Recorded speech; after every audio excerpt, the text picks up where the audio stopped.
Shiv body जाकर उन्होंने वहाँ पर जितने भी परिवारजन हैं जिनके लोग चले गए उसमें उस हादसे में उनसे भी मिली, उनको भी उन्होंने सांत्वना दी और उनसे भी उन्होंने धैर्य बांधने की बात की है कि हम आपकी इस दुख की घड़ी में आपके साथ खड़े हैं और जो सरकार की तरफ से मदद होगी उसके लिए भी उन्होंने माननीय सुखविंदर सिंह सुक्खू जी को तुरंत आदेश दिए कि इसमें कोई कुताही नहीं होनी चाहिए, कोई देरी नहीं होनी चाहिए, प्रभावित परिवारों को जल्दी से जल्दी राहत दी जाए, ये उन्होंने निर्देश दिए। कल वो मनाली तक जाकर आई, जितना भी नेशनल हाईवे डैमेज हुए हैं वहाँ के परिवार के सदस्य जो प्रभावित हुए हैं उनसे भी मिली, उनसे भी उन्होंने व्यक्तिगत तौर पे बातचीत की और उनको सांत्वना दी कि इस दुख की घड़ी में हम आपके साथ खड़े हैं। अंत में एक द्रंग क्षेत्र का एक दौरा था और वहाँ पर भी बहुत ज़्यादा नुकसान हुआ, वहाँ भी वो पहुँची और वहाँ भी उन्होंने उन परिवारों को संवेदना प्रकट की कि आपका घर बाहर चला गया, हम आपको दोबारा स्थापित करने के लिए जल्दी से जल्दी कदम उठा रहे हैं और उसमें सरकार भी काम कर रही है। सरकार के निर्देश के मुताबिक आपको तुरंत थोड़ी बहुत राशि दी गई है और जिनके घर चले गए हैं, जिनके घरों में दरारें आ गई हैं, उन परिवारों को भी उचित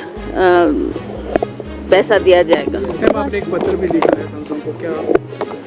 देखिए, मैंने पिछली बार जब मैं सांसद बनकर अभी पार्लियामेंट अटेंड करने गई तो ये मेरा कर्तव्य था कि मैं वहाँ पर अपनी बात रखूं,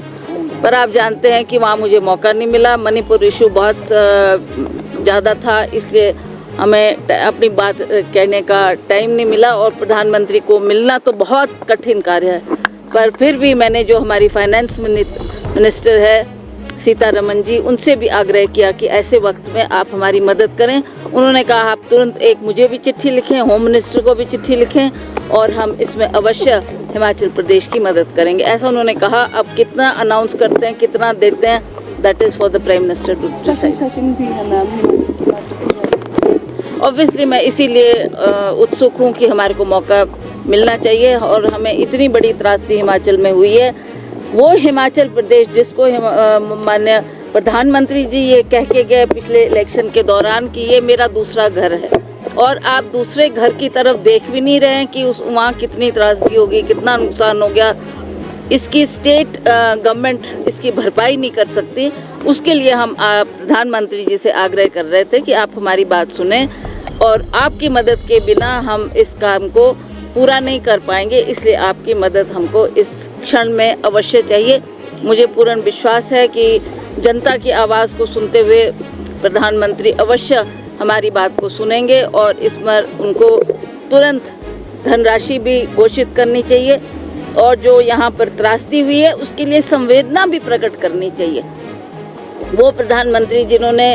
इसको अपना दूसरा घर माना, यहाँ के लोगों को ये कहा आप मेरे परिवार के सदस्य हैं, तो परिवार के सदस्य आज त्राही कर रहे हैं। जगह जगह इतना उपद्रव हो गया है, उसमें आज उनके प्रति उनकी तरफ से कोई दो शब्द भी नहीं आए, जिसका हमें खेद भी है, दुख भी है, पर फिर भी हम बार बार इस इशू को उनके सामने रखते रहेंगे। बहुत दुख की बात है कि जहां हमारा किसान बागवान प्रभावित हो रहा है, किसानों को इस वक्त राहत चाहिए क्योंकि उनके खेत खलिहान चले गए, उनकी ज़मीनें दह गई और उसी तरह से जो बागवान है उनका सेब जो अभी तैयार हुआ है उसको उन्होंने मार्केट में पहुंचाना है। उसके लिए हम PWD विभाग का धन्यवाद करते हैं कि उन्होंने तुरंत हर जगह में सड़कें दुरुस्त की है और आवागमन गाड़ियों का किया है ताकि उनका सेब ना फंसे। पर सेंट्रल गवर्नमेंट ने जो ये इम्पोर्ट ड्यूटी के ऊपर एक निर्णय लिया है वो दुखद घटना है कि आप हमारे बागवानों की चिंता नहीं कर रहे, आप अमेरिका के सेब की बात कर रहे हैं और उनको आप इस वक्त में आप उनकी इम्पोर्ट ड्यूटी घटाने की आपने बात की है। तो इसलिए हमने ये इशू भी प्रियंका जी ने उठाया है और उन्होंने कहा है कि हम इस बात को अवश्य सेंट्रल गवर्नमेंट के सामने रखेंगे और अपनी बात कहकर मैं ये बात समाप्त करती हूँ। धन्यवाद।